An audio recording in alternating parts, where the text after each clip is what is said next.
everyone, welcome to my channel, The Life of Nina. Today I'm going to share with you about my heart attack, the symptoms, and then everything that I've been through, in hopes that it will hopefully help somebody out there and know that women have weird and different symptoms than men do. So I'll go ahead and get started.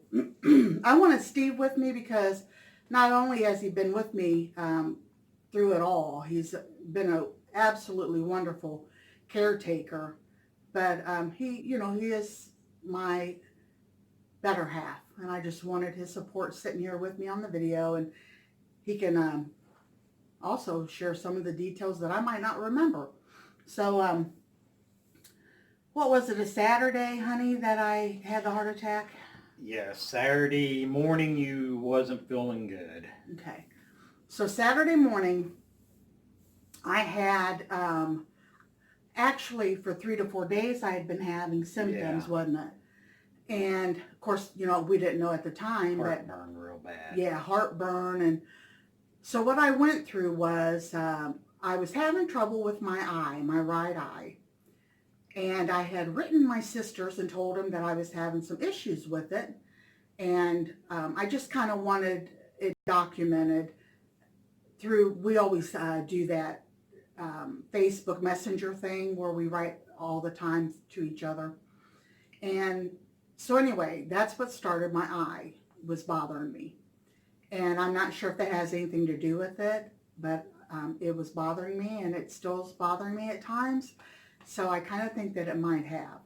So what happened 3 to 4 days before Saturday was I was having heartburn, but it wasn't a normal heartburn. I don't typically have heartburn unless I eat something like peppers that have green peppers and stuff in it. Then it kind of gives me a little bit, but I don't have like bad heartburn that most people have. My husband suffers with it, so I know how that is. So I was getting, it was more like right in this area. And it was a burn. And it was sort of like, I wasn't sure if it was like a GERD going on or what. So Saturday morning, every single day that it happened, it got a little bit worse. As in, lasted longer, hurt a little bit, stuff like that. So Saturday morning, it was bothering me really, really bad. And then it totally went away. And my son and his family came over, and I took pictures of the baby. And we had a good time, and I felt pretty good the whole time they were here. Well, when they left, and later that evening, I started not feeling that great again. And it was about 2:30 in the morning. I decided I wasn't going to start feeling any better, so I was just going to go ahead and go to bed. This was Saturday night. So actually, I guess the heart attack was on Sunday. It was on Sunday. Yeah. It was after midnight. So I went to bed. I sleep with a CPAP because I have sleep apnea real bad. So I put my CPAP machine on, sat down on the edge of the bed, and it hit me hard out of the blue. And what I mean is, what happened is that feeling again, it felt like heartburn, only probably what I thought would have been worse than heartburn at the time. And it started radiating at this time. It went all the way up my sternum, all the way up to both sides of my neck. Not in the front. It went to both sides of my neck. And my neck felt like there was pressure and burning in my arteries here. And that kind of scared me. So then, right after it got all the way up to through my neck like that, the back of my neck started hurting. Not as bad as this was, but still it felt weird. It felt like a weird, odd pain back there.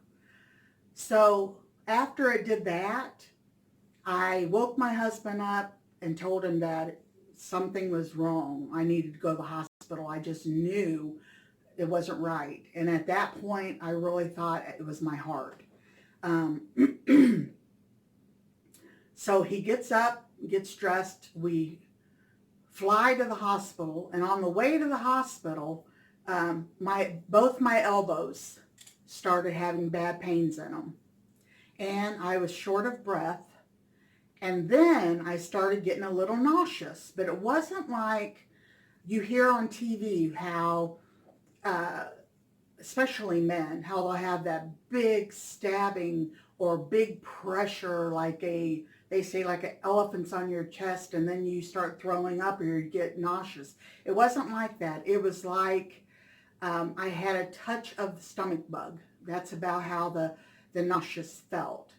And then the nausea feeling went away as we got closer to the hospital, but the pain and my chest got worse. And I remember holding my chest and telling my husband to run the red lights, which he was already doing.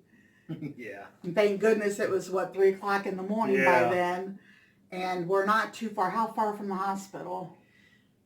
It takes about 10 minutes to get there, I think. So we were, It didn't take me that long that night. But Yeah. usually probably about 10 minutes to get to the hospital. There was no traffic, thank goodness. That night, probably 5 minutes. Yeah. And we were flying. So we get to the hospital, and at that time, I'm weak. I am weak. I'm feeling a little dizzy. And I told the lady, I remember telling her, I think I'm having a heart attack. Yeah. Is that what I said? Yep. And oh my goodness, Steve set me down in a wheelchair. They pushed the button and the lady came out and we went straight in. I don't remember even telling a whole bunch more. They must have got my name and looked everything up. They got your name when you was sitting there and your address and everything, and then everything popped up because you'd already been to that hospital Okay. for other stuff. Yeah. With your, your CPAP machine and all that. So they had all that information there. One thing I didn't think about, you guys, was my blood pressure. I am on blood pressure medication. Steve's going to tell you, you can just tell him the worst couple. At 3:45 in the morning, and this was the first one that we thought about looking at. So this was like 45 minutes after she got there. It was 182 over 108. And so I'm not sure how bad it was before then, but the way they was talking, it was even worse than that. By 4:30, it was 171 over 103. By 5 o'clock, it was 161 over 103. 5:30, it was 157 over 98. And then at 5:45, it was 138 over 90. So they was happy with it. So the worst one was 182 over 108 at that we 3:45. have. Yeah, that we have. Didn't think about keeping or looking at it and keeping track of it before that. Yeah. So I'm not sure what it was. Okay, and I'll tell you the rarest symptom that I had, and they don't have it on record of anybody ever doing this before, except I was remembering when my dad passed away, my mom actually had something called the broken heart syndrome. Do you remember that? Yeah. Do you remember what happened when the ambulance came and got her, how her foot was? Oh, no, I forgot about it. I did too. Her foot, the ball of her foot and her toe was like itching super bad. And I had to keep massaging it really hard. And I forgot about that. Yeah, I did too. Until the other day, I was trying to think back on some of the things that I had done. And that's exactly what happened to me. The more pain that I had in my chest, the more pain I got in my left big toe and the ball of my foot. It was unbelievable pain in my foot. It actually caused me more pain than my chest did. And the nurse tried, and she wasn't able to give me any comfort. They were trying to do the scans and the EKGs and all that stuff, and they couldn't do it because I couldn't lay still because my foot was in such, it was almost, I guess you could say, like a deep deep, painful itch, if that makes any sense at all. So Steve came back, he had to go move the car, and he would rub it, and I told him to like smash it hard. Yeah. It was the only way that I could get over that pain to lay still enough for them to do the EKG and everything. So they did blood work because there's something called, and I wanted to write that down, and I just forgot. There's a blood test, and what it is it shows the if you have a heart attack. Go ahead, you want to look that up? Yeah, I'll try and see. It starts with a T, I believe. But yeah, I know it. okay. But what it does is, if you've had a heart attack, what they do is they do blood work when you get to the hospital. Then they wait so long, do blood work again. And then, like with me, they waited time again and did blood work. And this, I believe it's like part of the muscle or something that actually breaks up and from a heart attack. Troponin. Yeah. Troponin. Troponin. It's Troponin. And it is actually... It says 50 years ago, doctors had to rely on person's symptoms and sometimes hard to interpret changes on an electrocardiogram to determine if a heart attack was underway. Today, blood tests are available that can detect the chemical signature of dying heart cells. That's what it is. The blood test preferred today is called troponin. Would you get my drink over there, honey? Thank you so much. So that's what it was. The second blood test that I had did not show that I had any of those dying heart cells. So they kept me... was that overnight when that, or was it the same night or day? I was up all that night and the next day. Yeah. It Okay. was actually Sunday Diet. afternoon, I think. Okay.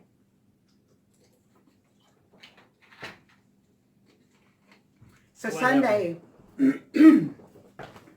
Sunday afternoon, one of the heart doctors came in and said that she, by the test, at that time they'd only done the second one, that my EKG looked different and odd.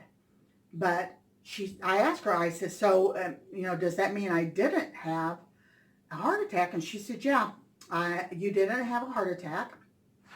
And if you guys can remember, we were going to leave on Monday morning and the next day and go to Tennessee, way, way up in the mountains, at the top of the mountain, actually at the very end of the road. At the top of that mountain is where the cabin was. And so I told her, I said, oh, I'm going to have to call my sister and let her know that we can go ahead and go on vacation. What they were going to do is have me come back after vacation, and they were going to send nitroglycerin with me just in case it was my heart, So I was all excited, and I was thinking, oh, I'm so happy, and I called my sister. The doctor had walked out of the room, and I called my sister and was just on the phone a few seconds and had just time to tell my sister Patty that we were going to be able to go. And all of a sudden, the doctor walks back into my room with a sad look on her face. And I remember thinking, oh no. You just dropped your phone too. Yeah, and I was on the phone and I dropped it on the bed. My sister was still on the phone. And the doctor looks at me and said, I'm sorry, but you did have a heart attack. I was just like, what? And she said, yeah, it came back. Whatever I don't know what the score, not the score, but the number is typically, I guess it would be 0 if you're healthy of that. Yeah, I don't know. Yeah. I didn't look that up to see. Because you wouldn't have heart cells running through your blood unless there's damage. But she said that mine came back, it was over 1,500. So that showed absolutely I had had a heart attack. So the next day, they did a heart catheterization. Is that what it's called? Yeah. And they used to go through the groin area, but now, if they're able to, they go through your wrist. And I was very fortunate and able to have it done in my wrist. There's still a tiny little spot right there.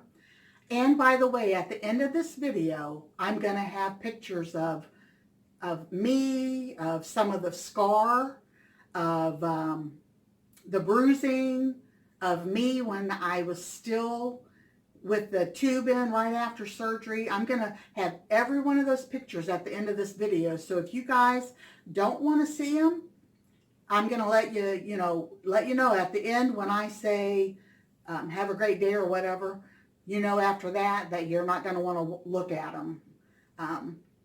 But if you do want to see them, I'm doing this because I want people to learn.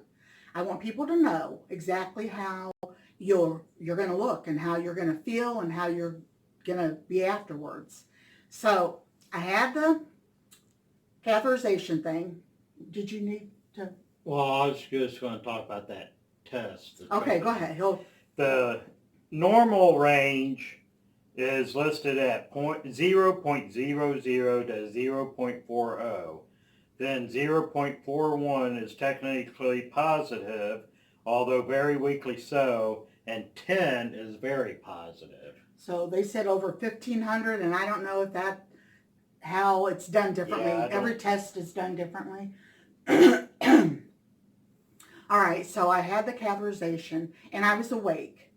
And they just give you stuff to make you like a little bit in the twilight, I think is what they called it.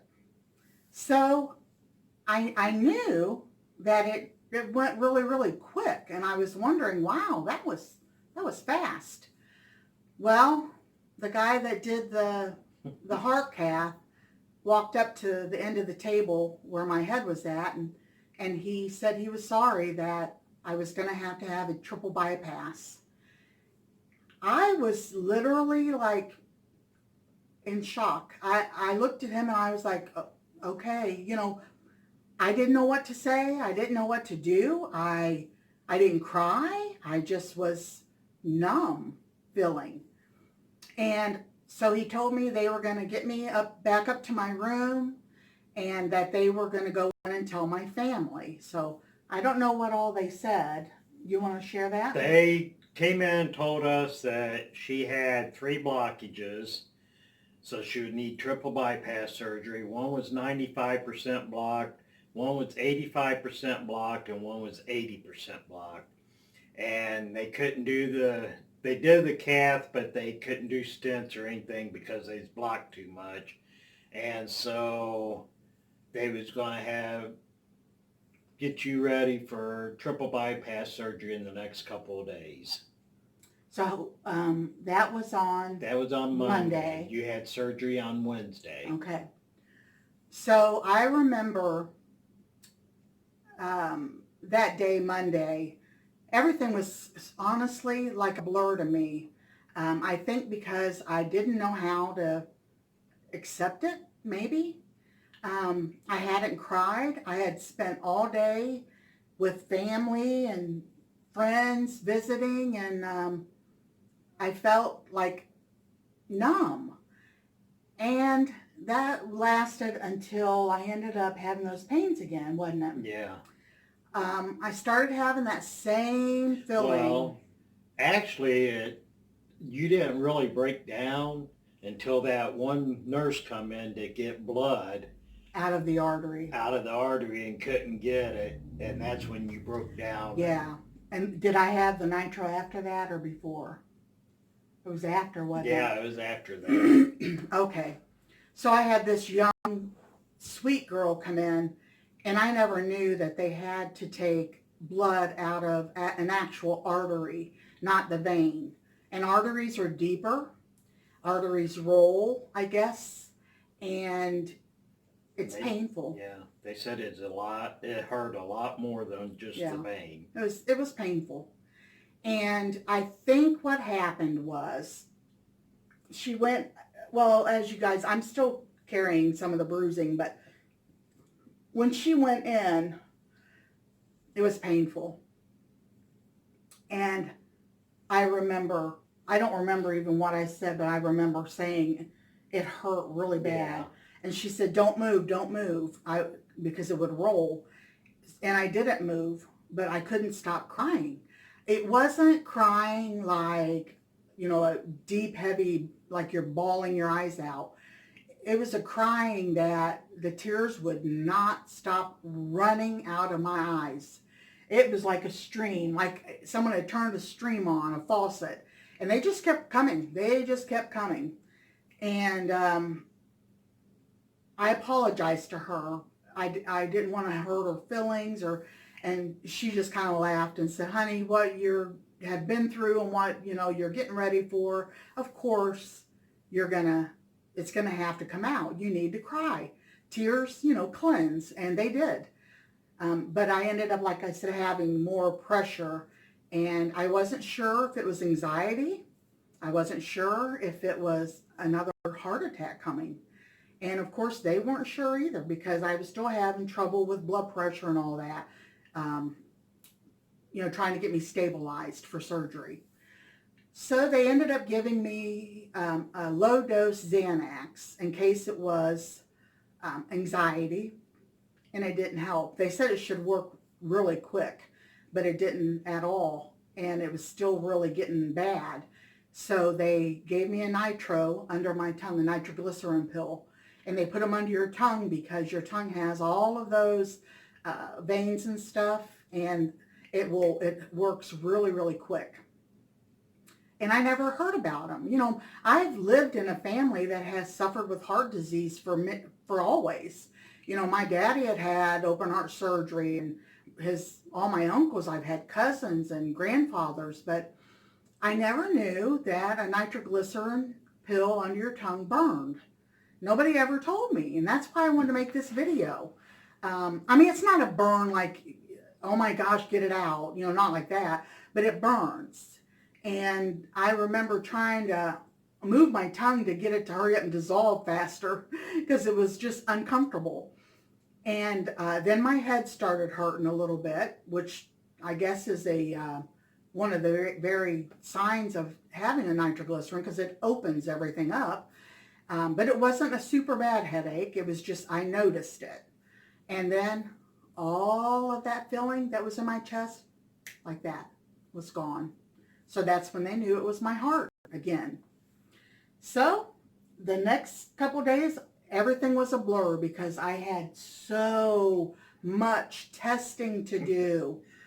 The joke was what? We was going to put one of the things up outside, like at the stores or whatever, or BMB, whatever, please take a number and call them by number because there's a steady stream of people, nurses and doctors and technicians and other people just coming in and asking questions and getting blood and had no idea there would be so much testing for it. I'm O negative, by the way, so, and I forgot to ask today when we were at there again. I wanted to ask if it seems as if I remember someone telling me that I didn't need any blood during surgery. It seems like I remember that. But anyway, so I'll tell you what happened on Wednesday, the day of my triple bypass. So I had to get up 4:30 in the morning, get a shower, shower with this special stuff that kills all the germs and everything on you. That I had to have. You had to do that the night before too, didn't you? Yep, night before too. I had a washcloth. I had one for my face, one for each arm, one for each leg, one for my chest. So I had 6 washcloths, really? Yep, that I had to use.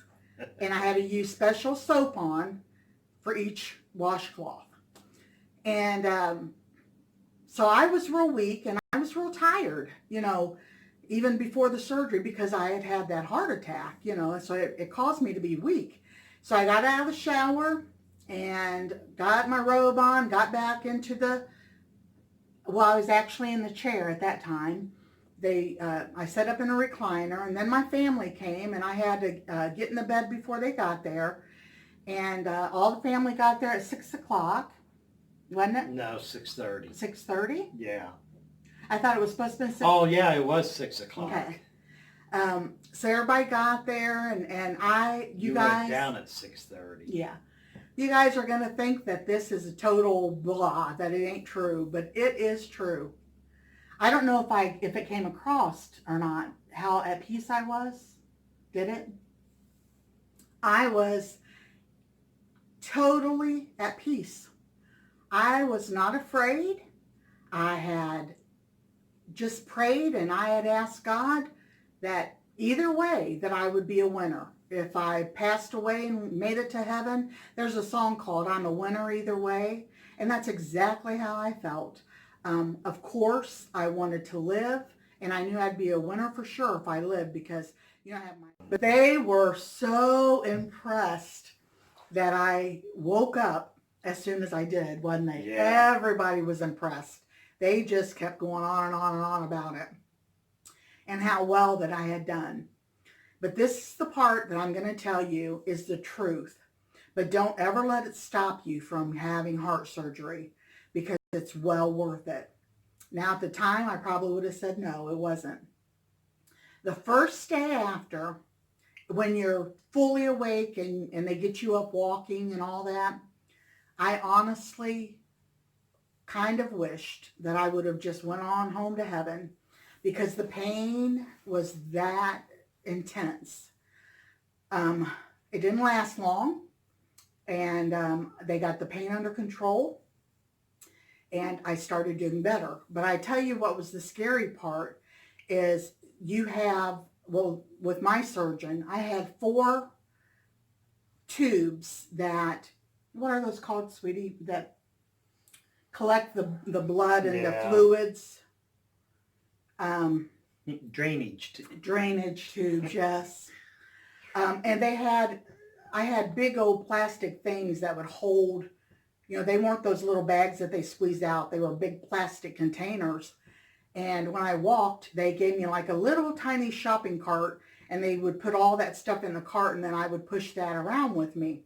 And it was hard to breathe because they went up, I think, yeah, you can see, right about here. There's 4 of them, 4 holes, and they went up around my heart, and, excuse me, and it was hard to get oxygen. Of course, I could breathe, but I did have oxygen on for the first day. Excuse me again. And but it was hard to get a breath. I could talk, but it was quiet. You couldn't take a deep breath, and I had to keep doing those exercises and breathing exercises and all that. That was taken out. Was that the 3rd day? The 2nd day or 3rd day they took those breathing, or those 3rd. Let's see. I think it was the 3rd day. I think, yeah, on Friday, yeah. I believe. Either Thursday or Friday. No, it wasn't the next day. No, it couldn't have been Thursday. It had to have been Friday. Yeah, it had to have been Friday. Holy moly. You talk about pain. They had me lay down on the bed. Silly me, I knew they were going to be taking them out, and I knew it would be painful, but I honestly didn't realize that the human body could take that much pain. Really, I didn't. And the young girl that took them out, I was laying flat on my back. She had me do a test run where I had to breathe and hold it and then, push it out. And so the second time that she had me do that, they do it all at once to try to help you, because they know it's painful. And all at once, but she jerked, and all 4 of them things came out, and it's a wonder I didn't pass out. I can deal with pain, and that was bad. But I will say, after those are out, after about 5-6 hours later, you can breathe so much better and get around so much better without all of those tubes and stuff in you. She also removed, I had 2 of the, what are the central lines or something in my neck. Those were removed. The only thing that I had left in me was 1 IV in my hand, and the hospital rule is you have to have an IV until you go home. So yeah, that was a lot better. The reason I didn't get to go home on Sunday, they were going to send me home on Sunday, is my sugar was out of control. They couldn't get it stabilized, which I'm still having trouble with my sugar being stabilized. It's been horrible. I'm on 4 shots a day. I was already a type 2 diabetic, taking 2 shots and 2 pills. Well, now I'm not taking the pills, but I am on 4 shots a day, and I'm talking a lot of insulin, like 38 units and 24 units, and then close to 30 again, and then 22 or 24 before bed, a lot of insulin. So, and now here we are, 2 weeks out. This is called a heart hugger. It says www.hearthugger.com if anybody wants to look it up or whatever. This thing is nothing fancy. It velcros above and below your breast area or on your chest if you're a guy. And you can do it with one hand or you can do it with 2 hands. Now, I like one hand only because it's tighter, and I sneezed the night before last, and I am so thankful I had this because it holds your ribs together, and when you sneeze or cough, it doesn't hurt as bad. So whoever designed this did wonderful. Now, they still gave me a heart pillow. It's out in the car, and I wear that between this and the seatbelt just to protect me. I still have to sit in the back seat of the car for another 4 weeks. I guess they never really said how long. Yeah, as long as I wear this. Yeah. So, and I'm doing great. Yeah. Steve's been cooking good meals. He's been researching online. I went to the store a couple of times and walked around with. Now so far I have used a walker walking around the stores, only because sometimes I feel a little bit lightheaded, which is perfectly normal. It's only been 2 weeks since I had surgery. So is that about all then? Yeah, something I will say, I kind of like the way they did at the hospital, because visiting hours was 10 to 1 and then 4 to 8. And even with me, that's the only times I was allowed up there. They made that plain that first day, even the husbands or the spouse, whoever, you're only allowed up here from 10 to 1, then 4 to 8. And from that 1 to 4, they would turn the lights off and stuff and just let the heart patients rest. Nobody was allowed in. The nurses would kind of leave them alone and stuff, and so she would get some sleep during that time, which helped also. Yeah. So I think that was good that they had the visiting hours like that. I do So too. you could get rest in the morning. They could get everything done in the morning. Yeah. You could get rest in the afternoon, and then by 8 o'clock at night, you're ready for bed. Right. So you didn't get completely wore out by Right. people being there all day long. Right. And I have been sleeping pretty well. That's a blessing. Let's see, what else? Anything? I can shower every day. I have a little bit going on with the bottom of my incision, and I'm on 4 antibiotics a day now for that. And I wash it twice a day with soap and water.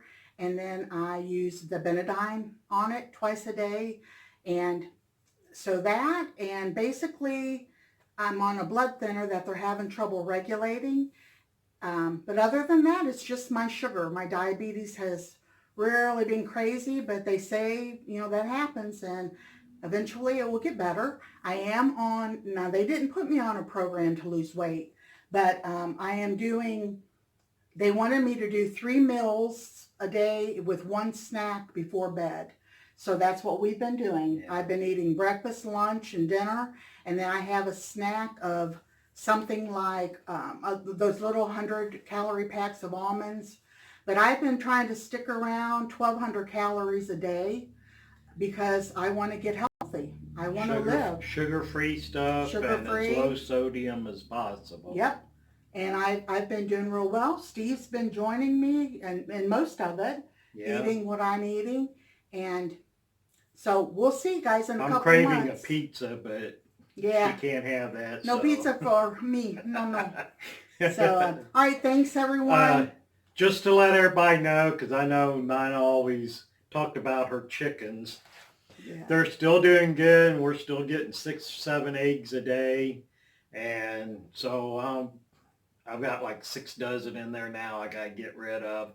And I haven't went out and checked them yet today. So, but the girls are still doing good. They're still eating a lot. So. And as soon as I get the energy, maybe next week, I'll go out. I'm not going to go in the coop or in the run, only because I just got those staples out of my leg and I don't want them pecking around my legs while I'm on blood thinners. Yeah. But I will go out there and film for you guys, let you guys see them again. They're doing beautiful. My husband's taking good care of them. And Willow, she's in the laundry room. Yeah. Because she won't quit barking when we're filming. All right. I just wanted to let you guys know everybody's been asking. If you have more questions, write them down in the comments below.